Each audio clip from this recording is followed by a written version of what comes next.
KLA, the Wanderer.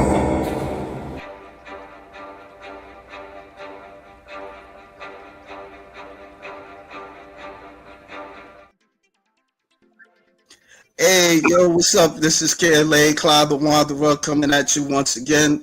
I have two guests, Larry P and this gentleman right. Yeah, Steve, how's it going? Yeah. Hi, what's your name again? I didn't hear it. I didn't hear it too well. Let me take these headphones off. No worries. My name is Steve Jambor. How's it going? Yeah. It's good. Everything is cool. I've seen you guys doing some animation, and I just reached out to you, and thank you for giving me the opportunity to talk with you, both of you. Thank you for the time. Yeah. So so you started doing the animation. Did you just do animation and comics? So pretty much, it definitely is a bit of both. The animation is where, we're working on a series, as I sent over to you earlier. It's called Oi Levies. It's about a Jewish family. It's something that kind of like came from real life. I was in a relationship with a Jewish girl, and I just thought her dad was like the funniest guy in terms of just like, he was pretty animated, somebody who you would think would be on a show. I was like, there's got to be a show for this kind of guy, and that's where Oi Levies kind of came from. But while we're working on Oi Levies, I wanted to kind of build a platform on Instagram. And one of the things that I noticed was pretty big on Instagram is comics. So that's where I started building my own kind of comic strip based on me and my wife, and just like regular day things that we kind of experience, and just kind of exaggerate it basically for just the fun purposes of comics. How long have you been married? We've been married for about 2 years. Okay. Steve was the best man there. But it's really one of those things where it's like just every day. I think just for any relationship you're in, you kind of deal with like crazy stuff basically that, a lot of people can understand and kind of get behind. And I was like, it'd be funny if I just like drew a comic about us essentially. And, the funny thing is she's actually behind it too. I would have thought she would have been like, no, that's crazy. Don't put that out there. But she's like, nope, this is exactly us. Yeah, she had the opposite reaction when you put out comics about me back in college. That's the other thing. I also did comics in college when we were in college. And essentially, I think those comics work the best. Like, I love Spider-Man, Superman, Batman, stuff like that. But I feel like any comic based on real people, it's just funny to me. Yeah. And that's where I actually first started to see Larry's work. It was actually back in college. He would make comics and he'd put them out.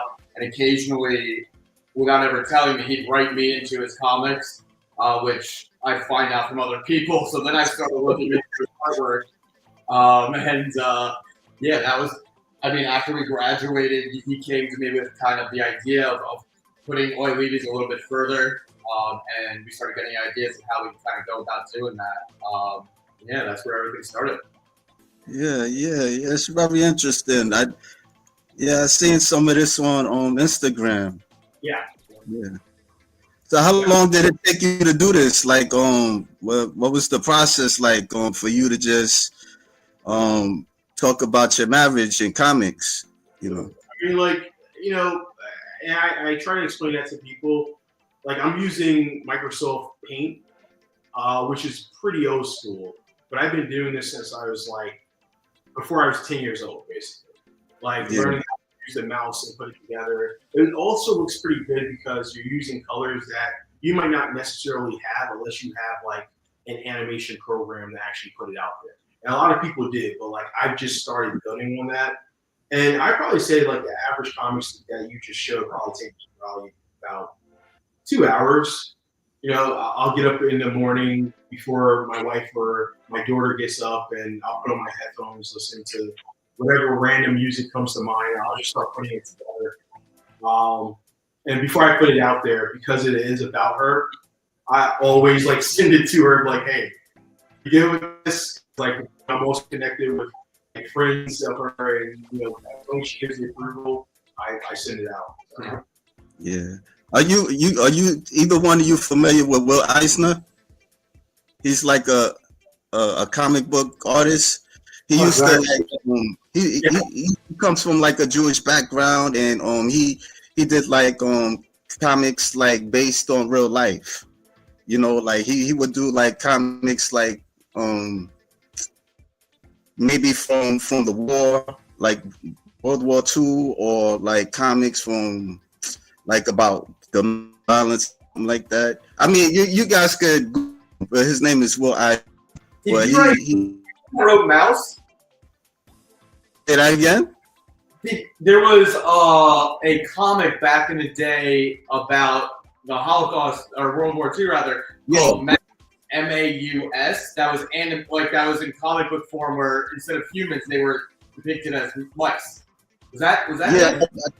Yeah, it could be him. He did a lot of work. He did work on things like that. He was mostly on. He was like a. I would say, when did he came out? Like maybe like in the 60s or something like that. But you can check him out, because he mostly would do, I would say, documentary graphic novels. So yeah. Definitely the name sounds very familiar. Yeah. But yeah, like I said, I like that type of style of comics where it's based on everyday stuff. I think people kind of connect with it a little bit more. I've had an Instagram page for less than 2 months, about 600 followers. It's still growing daily. Of course, there's a whole algorithm thing you have to deal with, which is like another craziness right there. But it's reaching people basically. A lot of people have that interest. That's what I put out there. But I also kind of mix in once in a while some stuff on animation work that we're doing. Just to kind of tease in and see how people feel about certain characters and things. I know I put up one of the highlights for these probably a few days ago with just character designs and stuff, just to kind of see everybody's take on the characters. And, the responses are pretty good. Okay. Noah, right? That's your name? Sorry. Sorry? God, I'm sorry. I didn't want to say, but you how did you guys meet up? Yeah, so we ended up meeting in college. We were in a fraternity together, and yeah, we we had a lot of crazy times in college. I think bonded us in a pretty unique way. The relationship that he mentioned before, that was kind of I would say the basis for Roy Levy's, was somewhat caused by me, and things of that nature. He hates to say it, I might be his muse, but it might be that. But in all honesty, I think one of the things that was interesting was, as I said, I first got to see Larry's creative side through some of the comics that he drew when we were back in college. And I thought that was interesting, but when you're in college, you have so many things going on, you kind of put things to the side.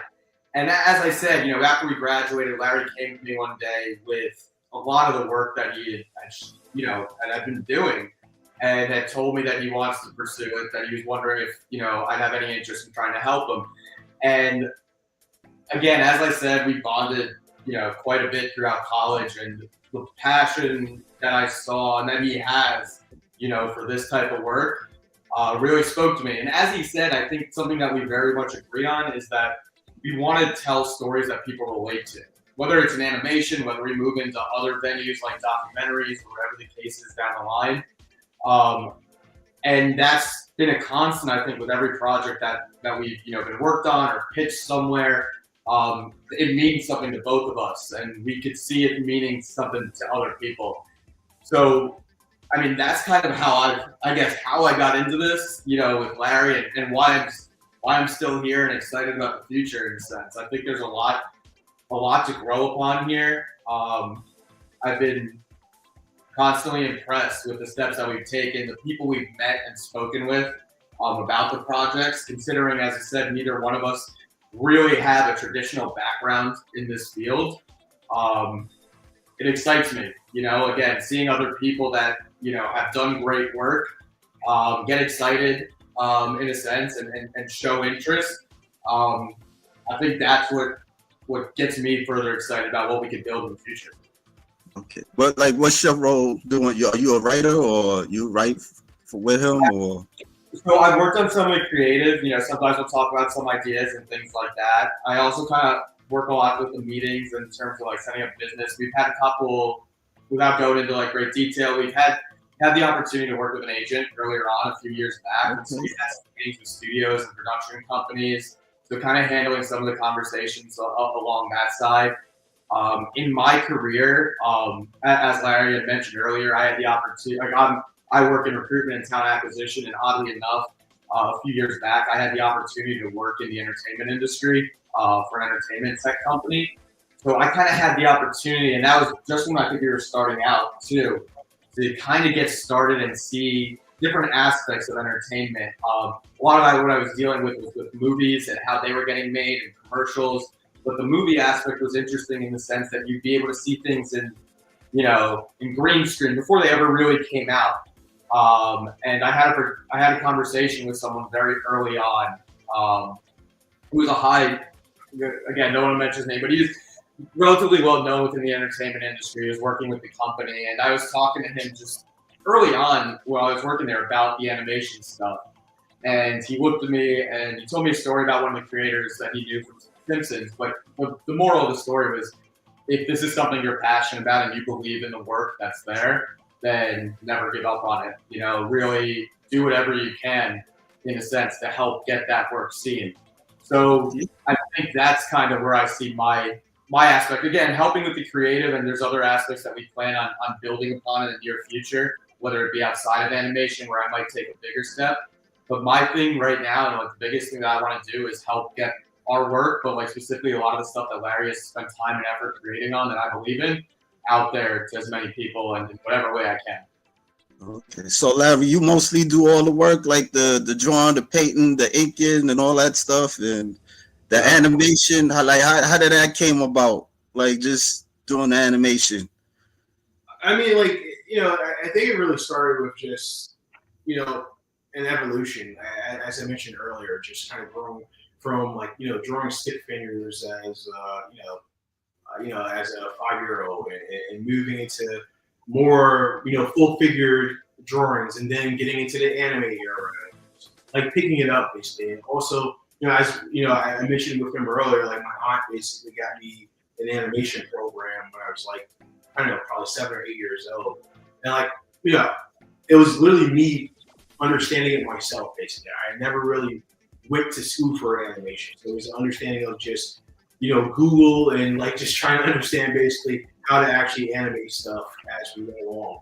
And some of the animators that we worked with, for instance, on the proof of concept video I sent you before, you know, that right there was also a great deal of learning, because there was more things I picked up that I prior didn't know to this. So it was really just one of those things where it's just evolution. It's just kind of from one step to the next step to the next step.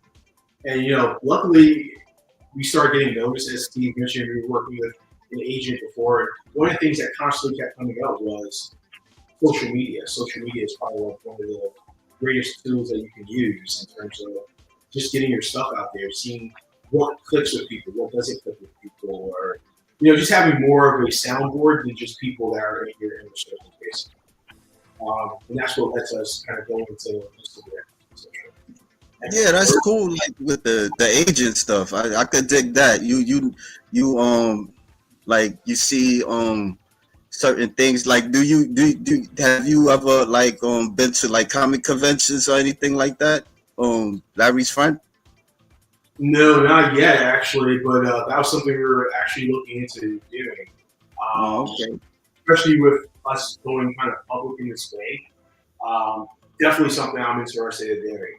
One of the cool things, there's people who I've been following on Instagram that kind of do this similar kind of comic stuff, but their own style and their own humor. You know, just kind of looking at their stuff and seeing what they've done, how they connect with their audience. You know, how they post when they post, when they're commenting with other people, because you want to make sure that you're engaging your audience just as much as they're engaging with you. So definitely something I'm interested in, but we haven't done so yet.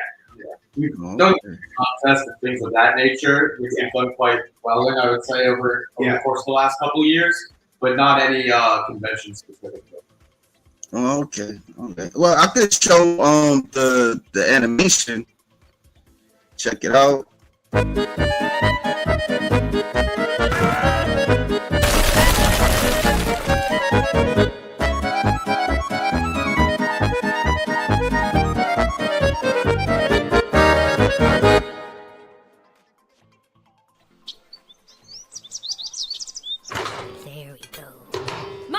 No! That's enough. But, Mommy, I was experimenting. Well, no more YouTube for you. Why not? I knew what I was doing. Excuse me? Hello? Why was no one watching Marcy? She's not my kid.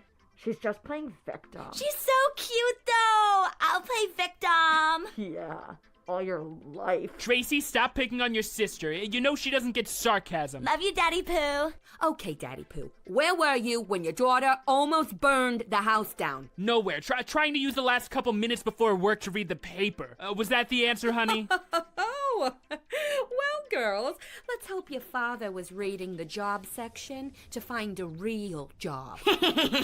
Boom! She roasted you, Jelly Boy. Ugh, jeez, always in front of the children with my job. Always in front of... I'm a deli chef, not a deli boy. It's a real job. Right, how cute. Well, I guess I should be getting ready for my non-real job. Oh, stop it, Al. My father gave you a chance to work at the accounting firm. But no, you had to take it easy. Well, maybe I didn't want to work for your father, Sandra. Jeez. You know, for all his stupidity, Adam never... What the hell? Get out of the way! Good obvious hiding spot behind a frickin' table. Mom! Adam, what the hell did you bring in my house? What are those creatures? I don't know. I may or may not have opened an interdimensional portal. I don't know. Come on, guys. Isn't it obvious? I know. Oh, really? What is it, Tracy? Please tell us what you know. I mean, I don't... I'm not sure exactly. No, it's okay. You were just trying to show you were paying attention, you poor, stupid girl. Tracy, I don't see your sister Lacey. Yeah, please don't ruin my hair. It's picture day. It's picture day. Yeah, me neither. Where in the devil is your father? Don't worry, Mommy. He's probably getting a gun. Oh my god, oh dear god. Oh fuck, oh damn. Christ, what the hell? What the hell are you doing? Drive the damn car already! Where the hell did you come from? I don't know. We don't have funding on this episode for good writing, so nothing makes any sense anymore. But seriously, folks, pick us up for a season. When's the last time someone pitched a show about a frickin' Dybbuk? What the hell did you bring in my house, Adam? Figure out a way to save my family. All right. Let me think. So, are we gonna, make out or whatever now? Well, I guess not. You don't gotta make that face at me. Nevertheless, I believe I've got a plan. Yeah, that's funny. Watching that back, all these years later. Well, definitely because we've just been part of the inner workings of it and the storyboard that I put together and stuff. So it's just stepping away from it and then watching it is an interesting thing. It also brought back all the memories and all the effort it took to get that together. Even the opening bit in that with the music, I did the music production on that, had to find something that was, available to use everywhere, added some sound effects and things like that. A lot of it, and then as Larry mentioned before, we were working with another animator, so there was pieces of that I think all of us, we could look at it and be like, oh my god, I remember doing that. But then there's also the amount of time, the back and forth, the voice actors we worked with. And that, what was it, 2.5, 3 minutes? How much time it took just to make that 2.5, 3 minutes is crazy. Yeah, that's cool. Yeah, that's cool. It definitely netted us a lot of attention in terms of, like I said, the agent we were able to find, a lot of general meetings that we had with different production companies. So that I think that probably was the best thing, because in Hollywood, it's all about the general meeting, whether it goes or not, like meeting with these people allows you to meet with them again at some point, even if it's on another project or just to be on their radar. So that was like very helpful, basically. And, you know, if there's anything, if you have any story idea, you definitely want to proof of concept out there because that's going to net you at least some eye, even if it's, you know, one or two. Yeah, I think there was also a sense of personal validation too for us with that too, because we both, as we mentioned before, neither one of us really had a background in this, so we were, you know, our funding comes from our pockets. You know, we work hard for our money, and you know, we put a lot into this. So being able to see other people that are in the industry being like, you know, this is good enough to have a meeting was really cool for us to be like, wow, you, some of, again, without being able to go into stuff like without names, you know, we appreciate a lot of the projects that these people had worked on. And so to be able to see that they had even an inkling of appreciation for what we were working on, like I said, that, at least for me, I think that was a big thing that's, you know, pushed me to try to see where we can take this in a sense. Definitely. Did you know that they was gonna take you seriously when you handed them this work? Ooh, good question. So, you know, as we mentioned, we were working with an agent. We didn't sign anything, but it was more so kind of a preliminary kind of testing to see, like, you know, hey, will this work? Do we like how this person is going to like pitch it and stuff? And the person was great and all, but you know, we were still kind of looking to see where we can expand in terms of a bit of a public opinion as opposed to just opinion behind the scenes. And you know, to be quite frankly honest,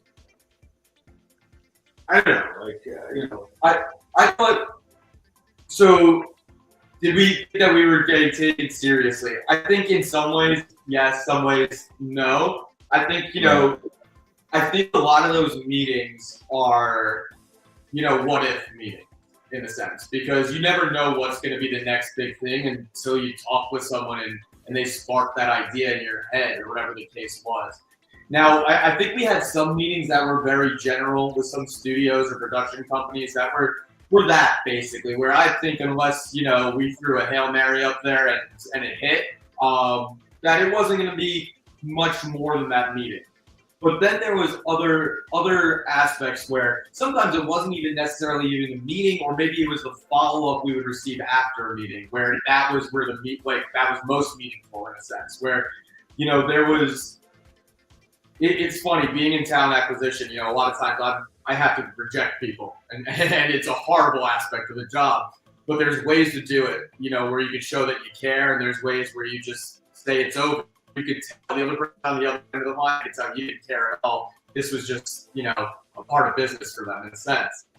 And we've had both of those in a sense. But the ones where someone writes us 2 pages afterwards, you know, being like, hey, this isn't the project for us, but I want to let you know, I love where you're coming from. This is, you know, and then going into detail about what they liked about each project that we pitched, that was where I'd be like, those were meaningful. I could be like, you know, they took us serious there. I understand why they're not necessarily going with us, but they didn't have to spend the time writing this out to us to explain it in that manner. So there was definitely a mixture of both, I would say.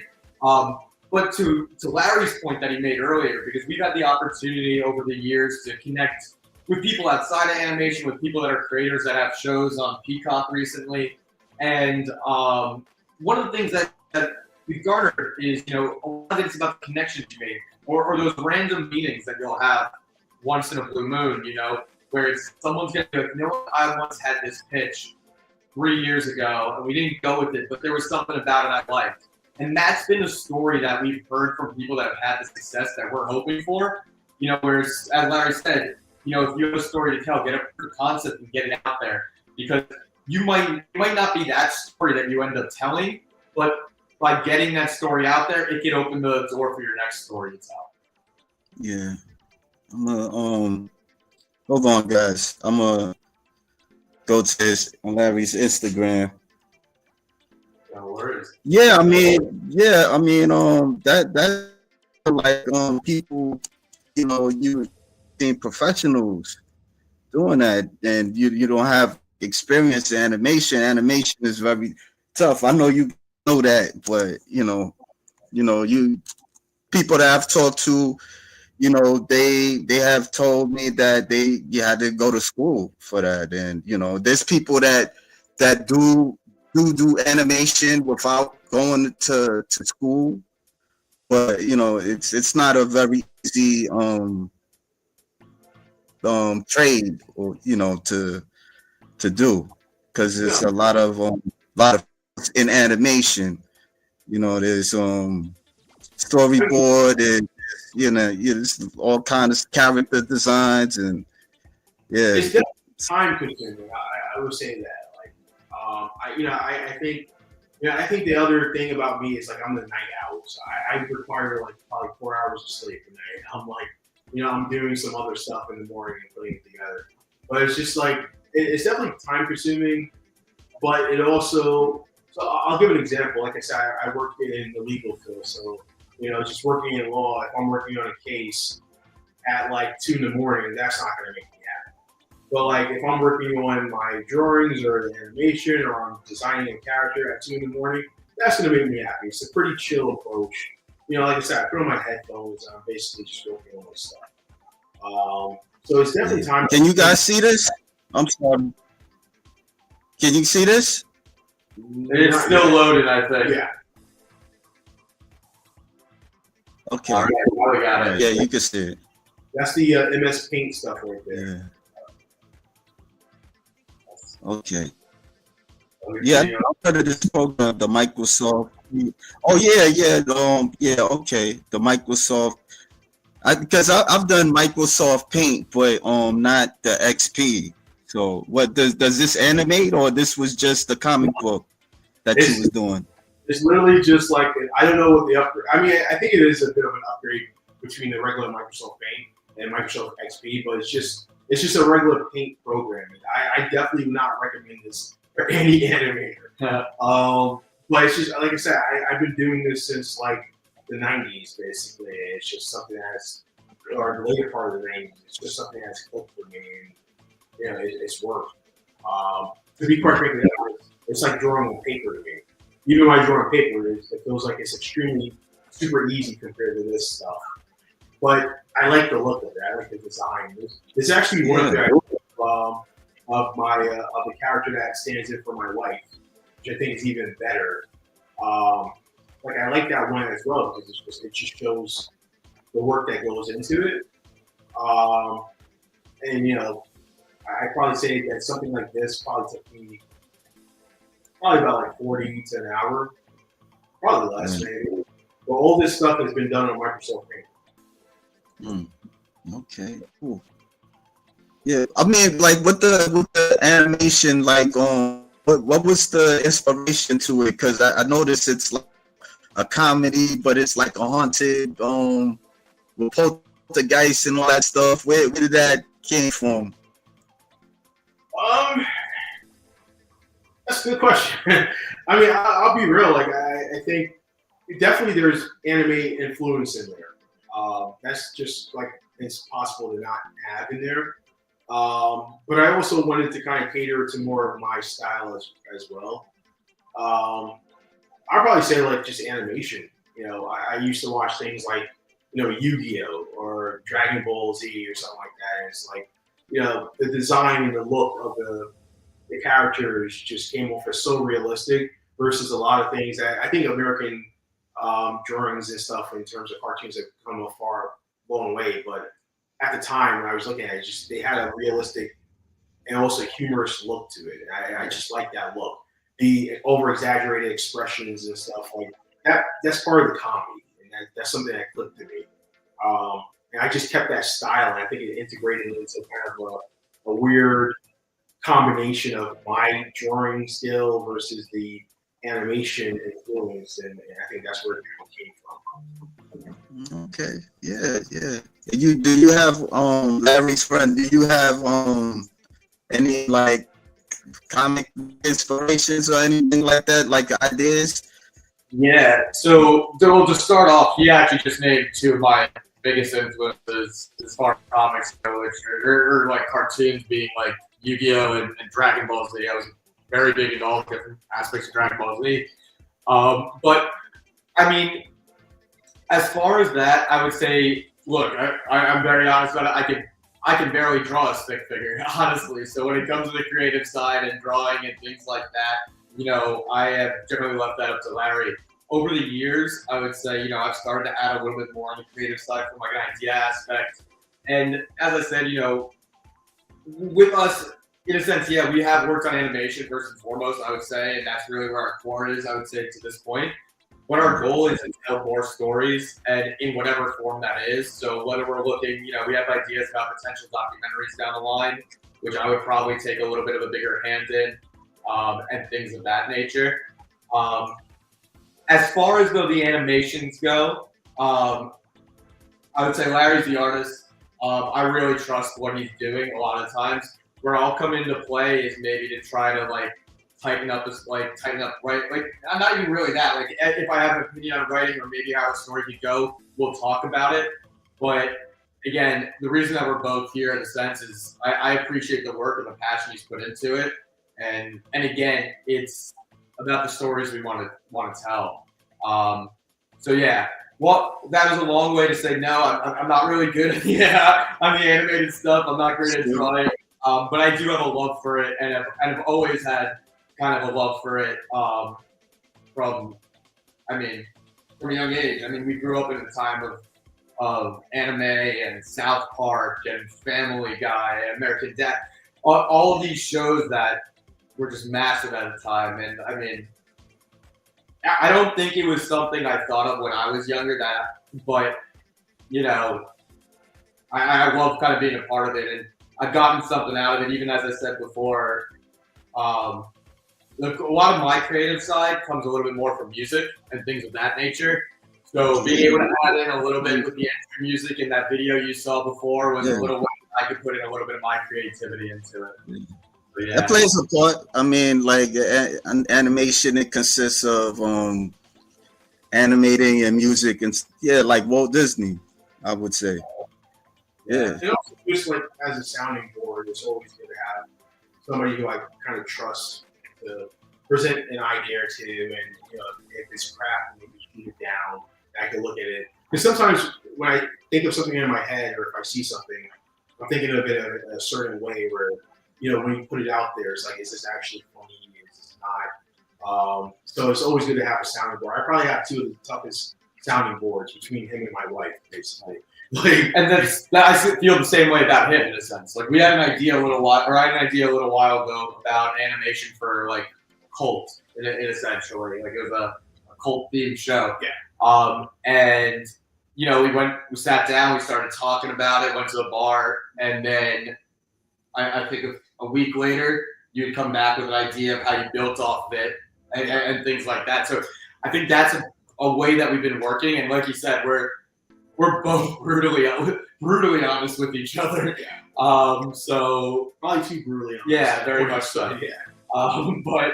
But it makes for a good partner, especially in the creative side. And again, the unspoken person here who is an absolute saint. And again, I made a joke about the muse, but she's arguably the real muse here is his wife, because she's very honest and a great sounding board for both of us. Yeah. She actually isn't a big fan of adult animation or cartoons. I guess she grew up on Bob Ross. So that's her Saturday morning, basically. It's not a bad morning.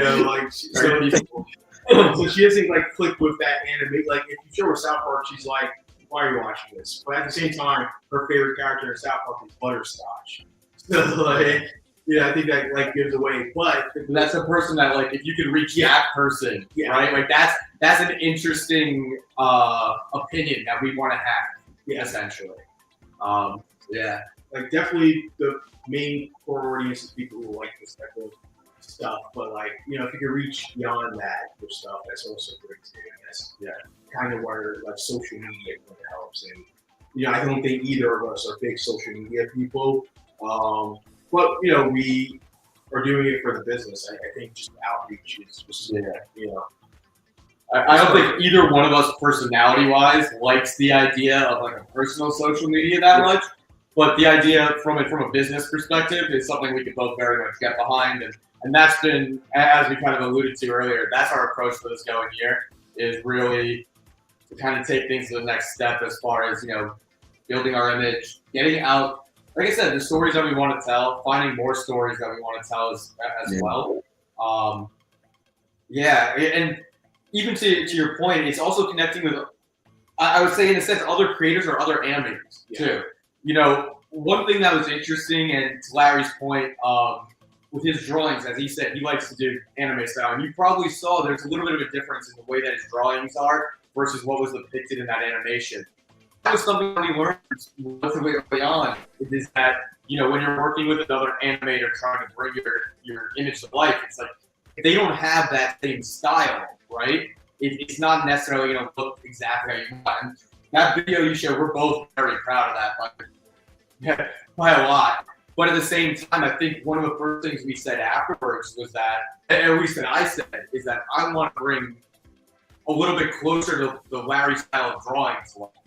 You know, because as he said, like, I think it's more expressive.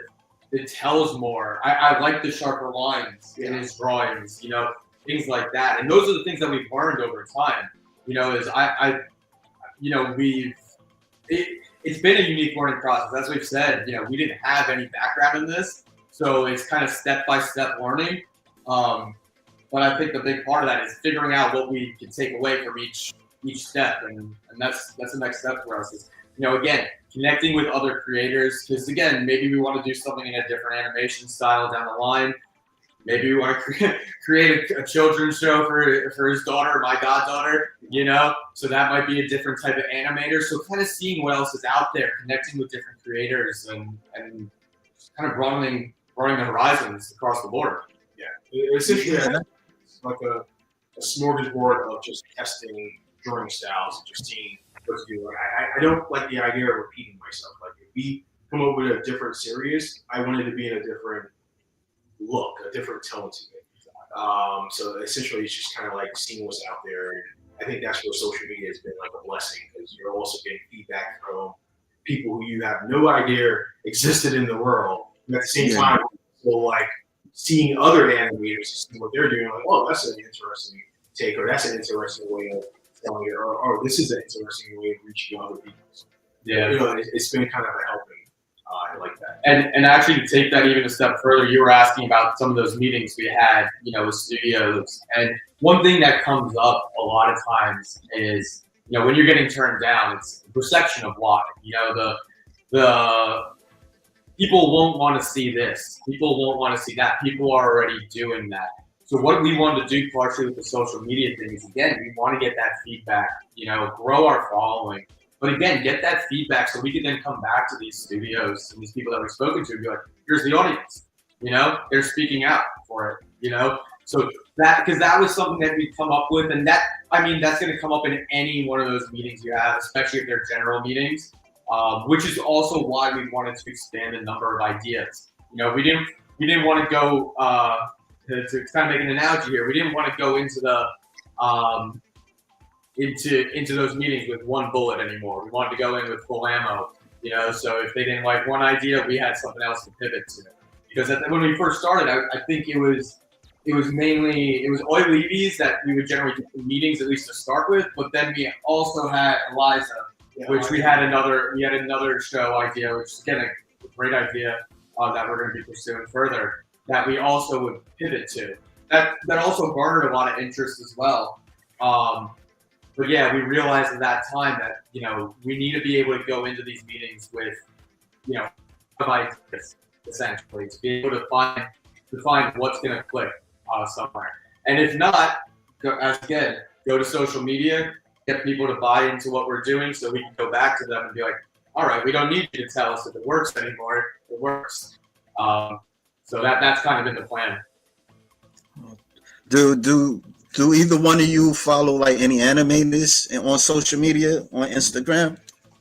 Actually, I follow a lot. One of the animators I like, she's called _Red Dot. I think she's like really good. Her animation, just this comedy, this style, and it's based off of a lot of other things that, like, I feel like a lot of animation have that. One of the things I try to do is I draw my comics. I try to keep them together as like a comic strip page, basically. One of the things I notice is that a lot of people kind of have it where it's like one panel, and then you click over to the next panel, then you click over to the next panel. And I try to distinguish myself different, but that's one of the animators I like a lot of. I think she probably does comics maybe, a couple days a week, maybe. I'm not sure. But I really like her art style. I like the comic. I like the humor in it. There's a bunch of people who I've actually been following lately. But yeah, it's also just that understanding of how to build up an Instagram page, how to kind of see how to reach your audience base. Things like using the highlights, for instance. I wasn't doing that at first, but then I realized that there is benefit in highlights. Because highlights kind of give your audience an understanding of what you're doing and who you are if you want to do that, or who the comics are based off of, things like that. So that's pretty interesting to do. So I definitely follow a lot of people on Instagram very hard. I think I probably see more artists post than I do like friends and family on Instagram. So Yeah, I mean, there's a lot of animators and comic book artists. It's like you have to like search. It's like Star Trek or something like Trek. Like you have to explore. Yeah, not too long ago. Yeah. Huh? I was going to say the interesting thing is a lot of those people are connected to other people. If you go into the Instagram page for one person, you'll find out that 3 people you're already following are already following this person. Yeah. So it's almost like an IG comic book family or something. Yeah. Not too long ago, I was interviewing a lady. She's an animator. We was like project. Yeah, together. She's a feminist, but but but what she was doing was cool. Like I did like it, and we was talking and stuff, and yeah, she did like this animation called Cuphead. I just kind of discovered it. Yeah. Yeah, I watched the video. That was Tia Naraki, I think. Yeah. I know that was a really interesting conversation, and no, I enjoyed that, honestly. Yeah, it was. It just that to the feminist stuff, and but like in terms of like what she was doing, it was pretty cool. Like like with the mermaid and the story and stuff. Yeah, it was cool. But I'm curious, where did to kind of flip the script here for a second? Go ahead. Heard from a couple of your interviews, that you were drawing at a young age. Where did your interest in a lot of this come from? Like I haven't mentioned this yet. I was big into comic books. I'm a huge Marvel, DC nerd, across the board. So that was I had comic books all growing up. Was that something? I see obviously the backgrounds here. Fearful Day and Raging Night, so I get where that reference is from. Is that kind of where your interest stemmed from? I mean, that's a good question. I mean, I like before, I try to create my own comic book a bit. I took like 2 courses from what's the name of this place?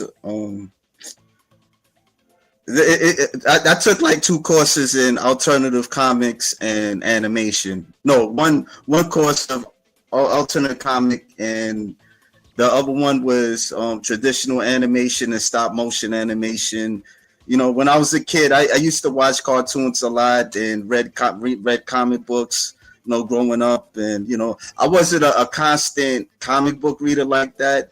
But, I think it was always in me to do stuff like that, like just draw. And, I'm not consistent with it, but, just the imagination of just wanting to animate and like create on my own comic. It was always there. I have a friend, an old classmate of mine. He has done like he worked with Marvel and DC. He did like the classic Batgirl with Kane. Yeah. Okay. Yeah. He was working. He been the Japan and stuff, and yeah. He worked with the Black Eyed Peas also. Oh wow. They did like a graphic novel called Masters of the Sun. Oh wow. Yeah. His name is Damian Scott. Probably want to check him out. All right, yeah. But I would also say probably just thinking off the top of my head, a good influence would probably be the Boondocks. Oh, God. Yeah. That was. Yeah, I enjoy that cartoon. That was. Like if you look at the actual animated series, they also have like clearly an animation Anime style, but they're also doing kind of like their own deal, and I think that's kind of where like that influence came, where you can actually kind of take that anime look, but also kind of put it into whatever you're trying to. I would also say that I never really thought about this, which is crazy because I absolutely love that show. But I would say, even from like a writing perspective, I think that's been an influence on us too. Definitely.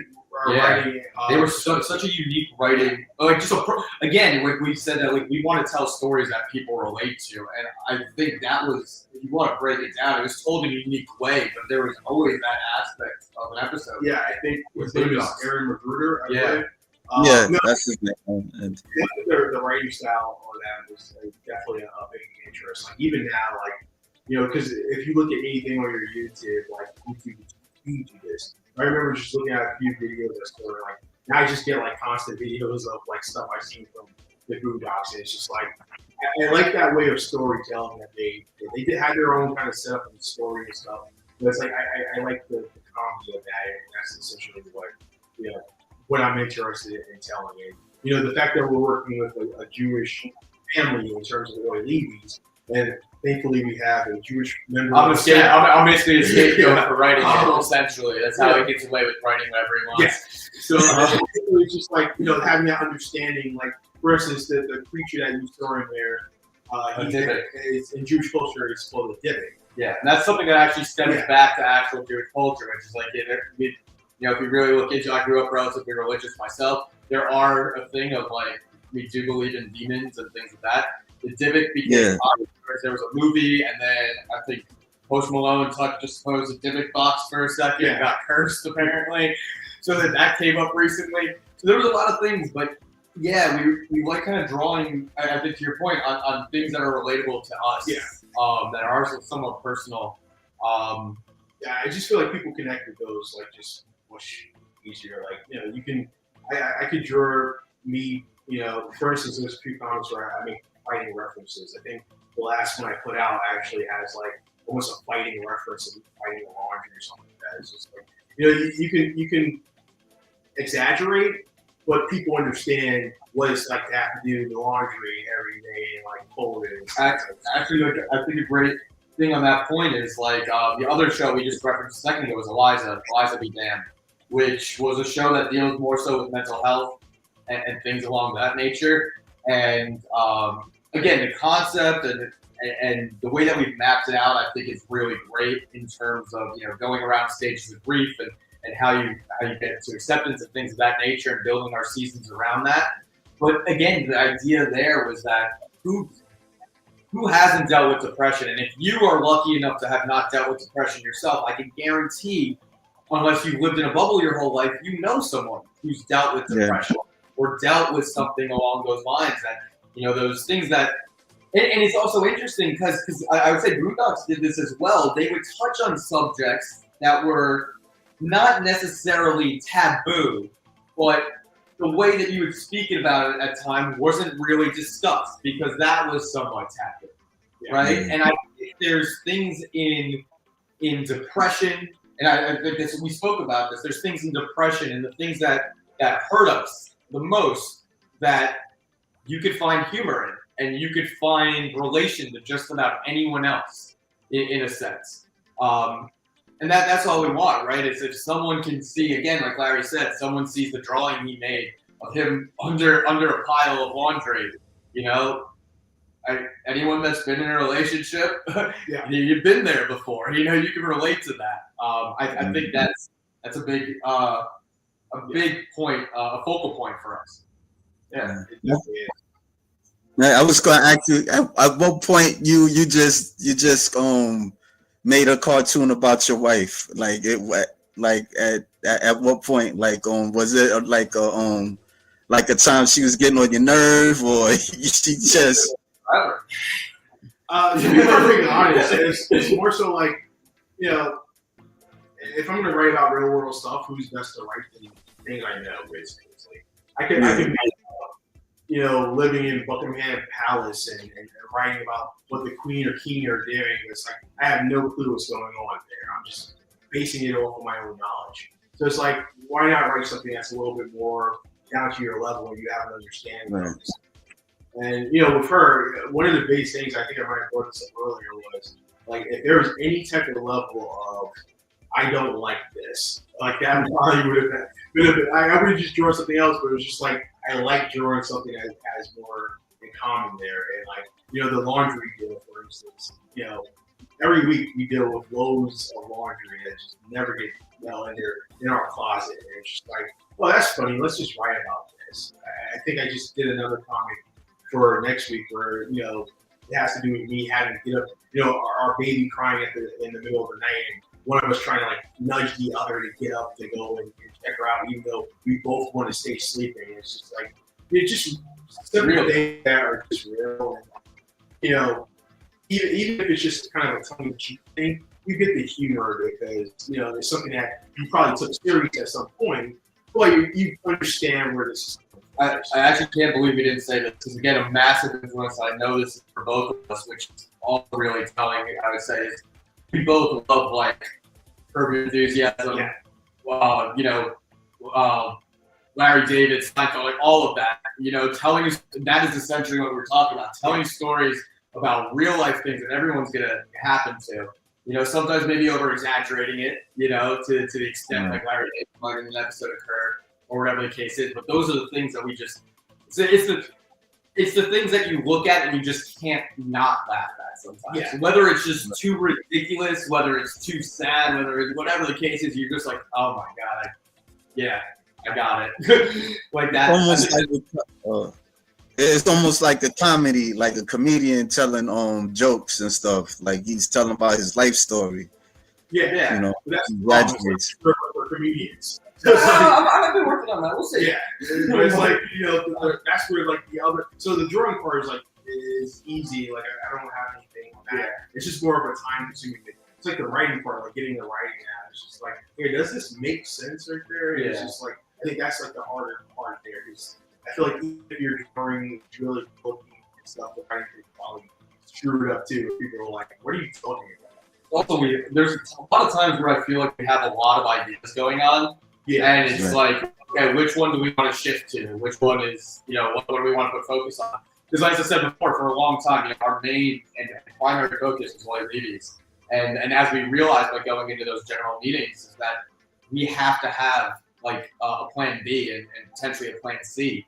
And then, all right, like, what do we want to shift to? Like, what are we going to do to broaden the audience? What is going to be attractive? But also what I think in what we do is that if we don't believe in it, it's not going to happen. We don't, so finding the thing that's still going to be the most important to us, the most meaningful, and still trying to work on that as much as the other ones, while still, I would say Oi Levy's in a sense is like our baby, right? So it's like we still are always given that, that's always in our mind, but being able to shift focus and give proper attention to these other projects has also been a unique thing for us to adapt to. Yeah, I definitely like, I think I mentioned it earlier, like just stepping away from it and then like looking back at it, it's like, oh my God, this is really good stuff here. And then it's like, then that leads me back to wanting to expand and to improve on it. And then like you step away and you work on something else. And it's like, come back and you have more ideas of it. So it's just one of those things where, stepping back and looking at it kind of gives you a different perspective. Yeah, it's very helpful. Yes. So, I mean, like, so you got things planned for like the coming months, like for 25, in that way. So we have some things in the works, potentially. So we have, one thing we're actually talking about doing is again, as we said, it's funny, like in preparation for this interview, we were like, if Paul asked us, what's like. What are you guys? We're like, I don't know exactly how to, like, what are we, animators? Are we drawers? Are we creators? And so I think one of the first things we're going to do is, we're going to open up an LLC or a company, essentially, to start putting stuff out a little bit, again, so we create a little bit more of a brand. Now, in terms of projects, as I said, we have some animation stuff we're working on.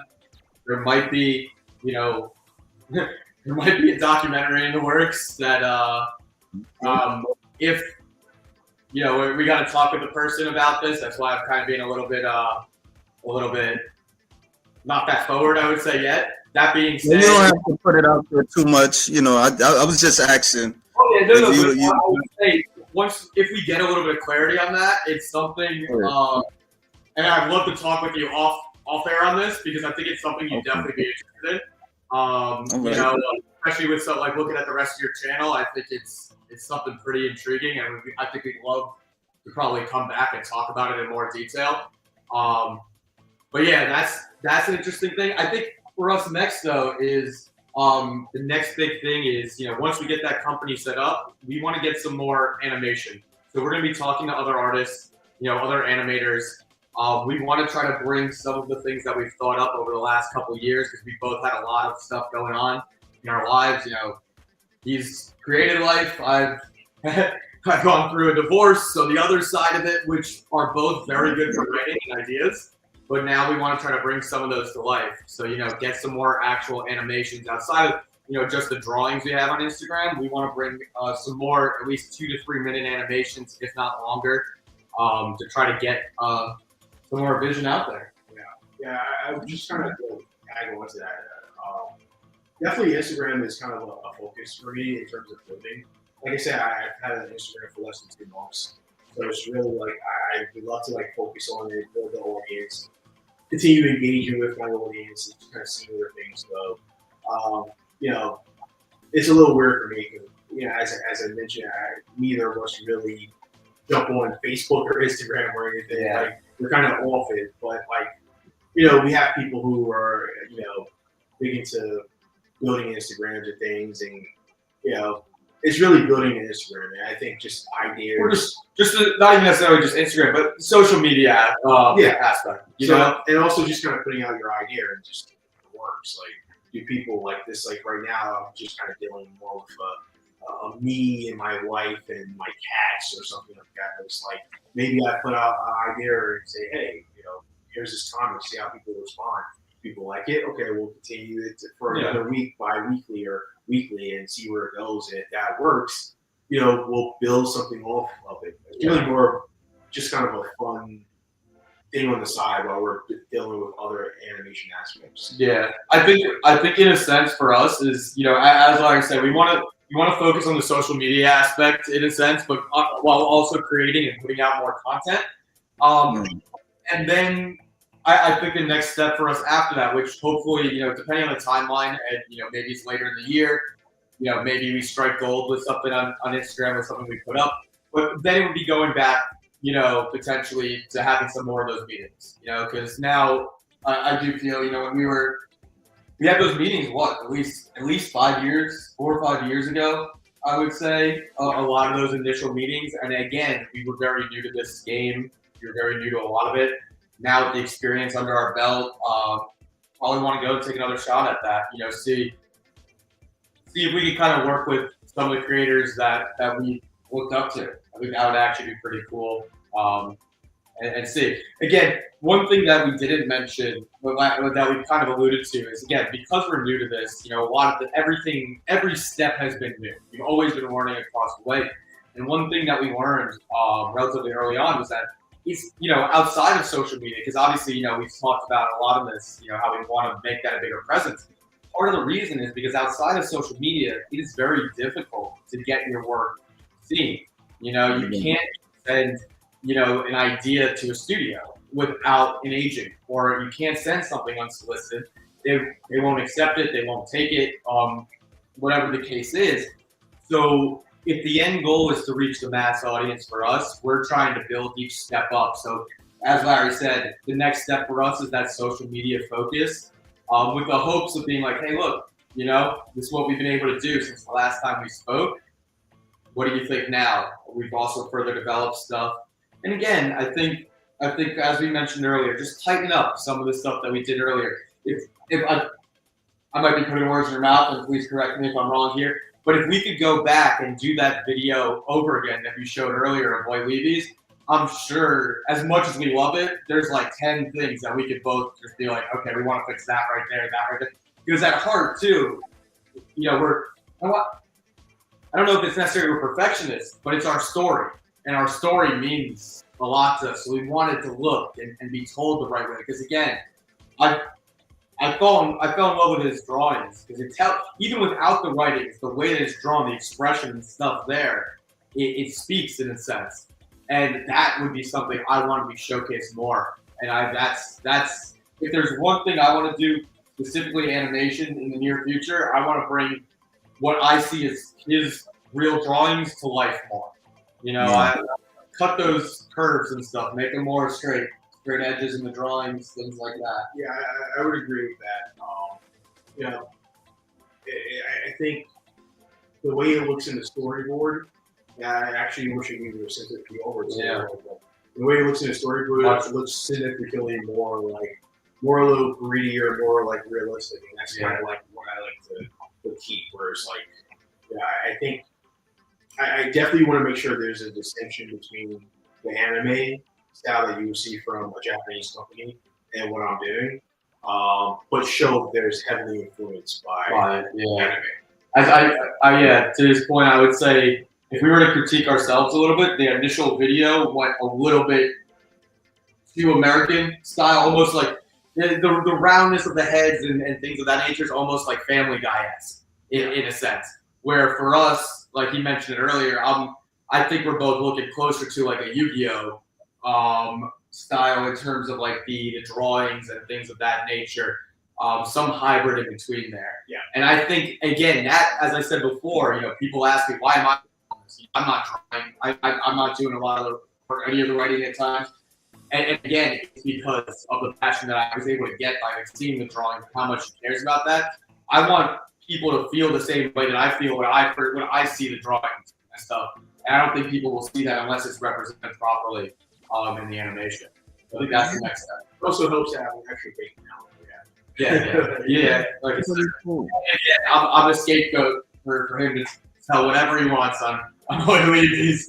So there's always that. You always gotta have a way out.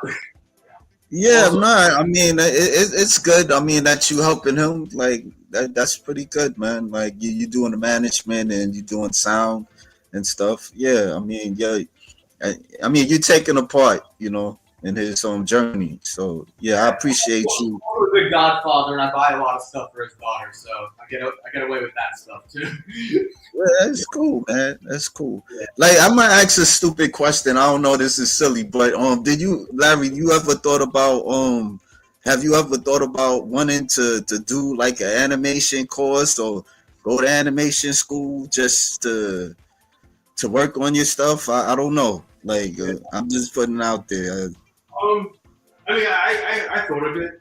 I think scheduling is kind of a bit of an issue right there for me. Only because, like I said, I'm a job. I already do like legal courses and stuff, so it's just like there's a lot to just squeeze in.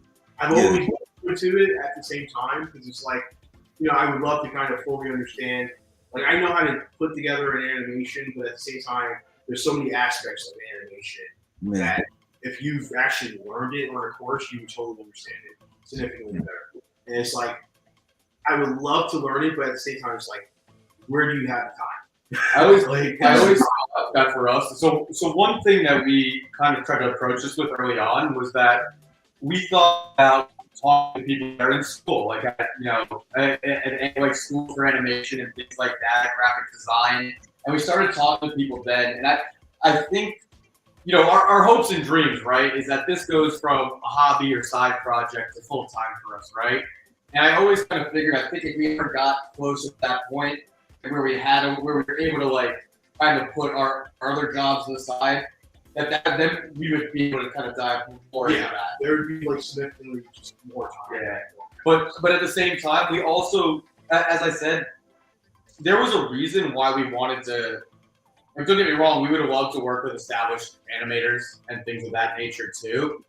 But we were also looking, and this is something that, as I mentioned, we're still considering and wanting to do, is get with people that are a little bit younger, that are still in school, that want to buy into a project and buy into an idea, and things of that nature. Where again, we're looking for similarities in a sense, right? We want to express his style of drawing and things there, but that's not to say like we're not open to hybrids of other people's styles, or someone might have the type of style that we're looking for. And again, I think if we could find like a great animator that we could partner with, right? Because it's not just getting our work out at that point; it's getting their work out too, being able to showcase them and bring stuff to a broader community. I think that's another goal of ours in a sense, because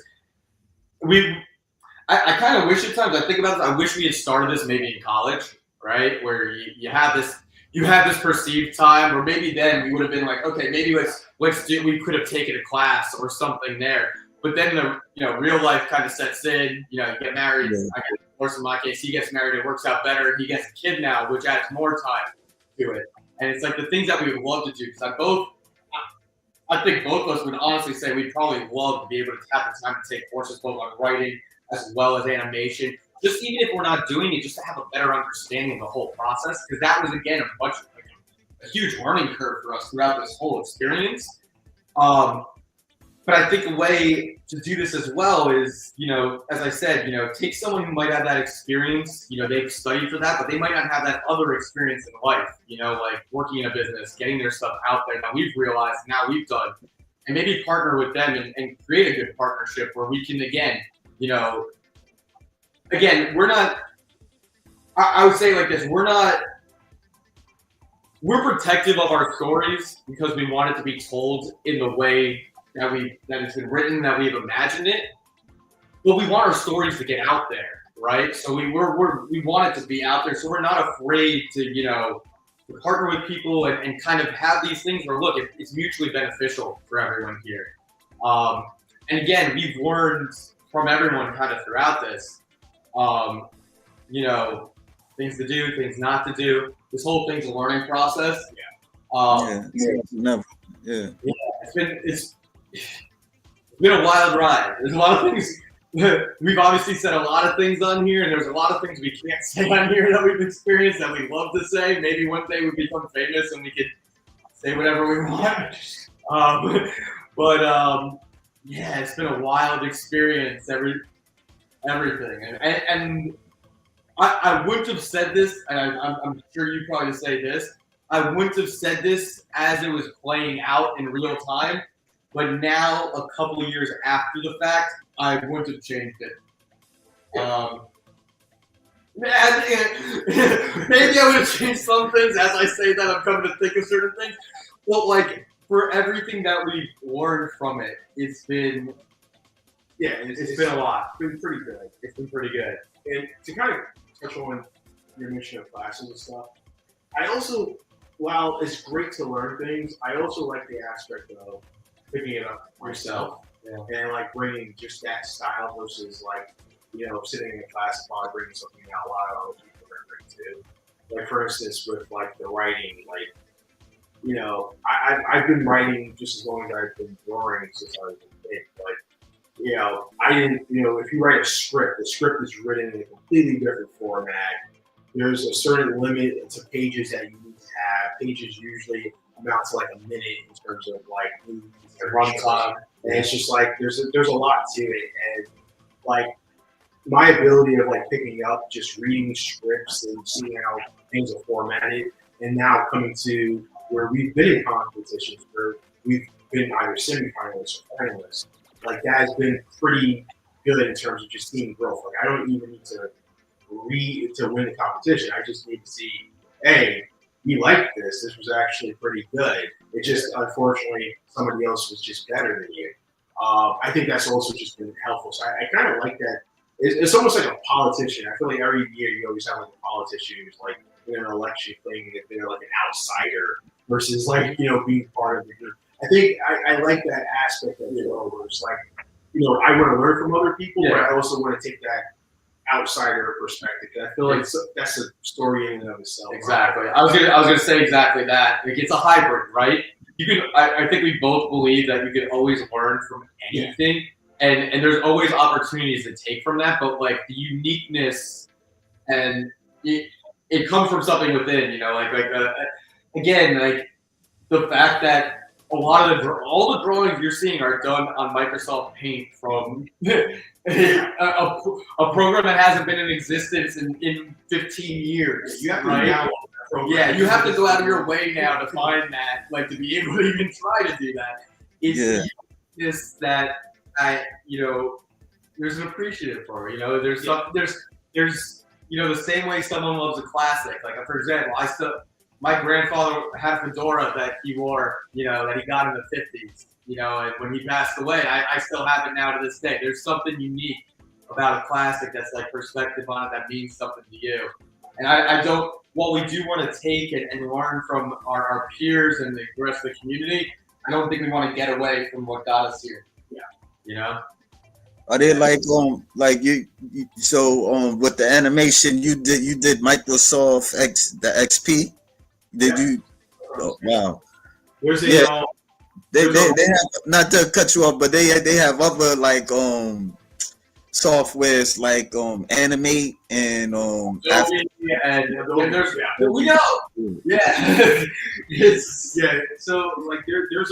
So the new paint programs, and that's why I specifically use Microsoft XP. You got to download it. There's a lot of new Microsoft Paint programs that are out there because Microsoft is still a thing. There's a line tool that I use. It's just a straight line. That's how I draw. And one of the things I started noticing is that a lot of the upgrades, that line tool isn't there anymore. I'm not sure exactly why. So I've always gone back to XP because that's where my comfort has been. Luckily, you're still able to download it into your system. That'll probably kill a lot of my stuff right there. But it's just one of those things where it's just like I've been doing it so much that it's essentially like picking up a pencil and a paper and just drawing it. Like I don't see the difference. The only difference is I have all the colors, the shading, everything I need to do. And you can find that in a lot of animated programs that are out there. Like I know Adobe animation I've had since I was a kid. But there's something about sticking with what you know that just is like click to the hands. Like I think one of my friends saw one of the Microsoft XP things that I put on Instagram, and he's like, "Dude, isn't there something better for this?" And I'm like, "Yeah, I fully will know that." But like, you're still able to get the work done, and I do it in like 2 hours. I can't complain about it. Yeah, I think there's also, and you being able to speak to this more, but like I can speak to it in different ways, with music production. But like there's something about, there might be an easier way, but when you put in the effort from scratch, right? Like, like for me, I can make the comparison like making a drum track or a drum beat, right? Like there's a lot of loops that I could just take and put under a vocals or whatever the case is. But laying out like the drums themselves and like, playing with how each like hit sounds or like what, and then, see, like I know what went into that, for example, I think there's a little bit of a greater appreciation. Yeah. Personally for it. Yeah. All that being said, I also realize that no one outside of us will likely ever appreciate that. As I said that, I just realized no one will ever know that, like the amount of effort that probably goes into it under the across the board. But again, it's probably purely personal validation for us in a sense. I would agree with that. Yeah. Well, gentlemen, I really appreciate you giving me your time and, giving me the opportunity to speak with you. And yeah, man, I like the work. I mean, I think it has like great potential. It looked like it could be on like an Adult Swim, They got some cartoons that they so, and, I mean, this should get some play, somewhere down the line. Yeah. One of the Adult Swim animations I really like, where like, I think I kind of shifted my gear a little bit. Has been Smiling Friends. I'm not sure if you're familiar with that, but they're on Adult Animation. They're on Adult Swim. They're also on HBO Max. I like the humor in that. Like, I don't know. I think there's a lot of things that are coming out from Australia that have been pretty good. I know you're gonna do it. Bluey. Yeah, Bluey Bluey definitely is a really good. Bluey is a big one. Yeah, I watch that every day with my daughter, so definitely a good one. But I think there's a lot of like adult animation, the way they do it. A lot of them, I don't know if it's just Australia, but like a lot of them are like short episodes. They're like probably 7-minute long, you know. And I think that also is cool too. I mean, that's like as opposed to just doing like your 22-minute show. I would probably like to do stuff like that where it's just 6-7 minutes long. It's just kind of a funny thing. Like that. So yeah, And a lot of things to work a on. lot of things to figure out. Yeah. But definitely thank you for the support. Like I said, you know, appreciate kind of jumping on discussing animation, drawings. Like as I told him, that's easy. It's like breathing, basically. Yeah, man. Yeah. And like How I old said, are you? How old are both of you? Like, if you don't mind me asking, I just out of curiosity. what was the question? How old are you? I'm in my mid-30s. Mid-30s. Oh. Yeah. What about All to say? right, you guys are a bit young. Yeah, you guys are a bit young. Yeah. All right, It's young. Yeah, I wish we were younger though. like Yeah, it would be amazing right now. I'm okay with it. It is what it is. that's just nice, man. You know, I mean, hopefully maybe like 5 years, you know, you could get something, or maybe like even 2 years, or yeah, you know, something you could get something really accomplished. Hey, if that's the case, like I said, I'd love to come back here and chat with you about that too. Like I said, we have an idea for something. We're actually going to send an email right after we get off the phone, or right after we get off this call about the next project potentially. But yeah, I think it'd be something you'd definitely be interested in. All right, I appreciate you again. Both of you again talking with me. Hey, same here. We appreciate you taking the time. All right, no doubt, no doubt. All right. Have a good one. All right, Bye. bye. See you later.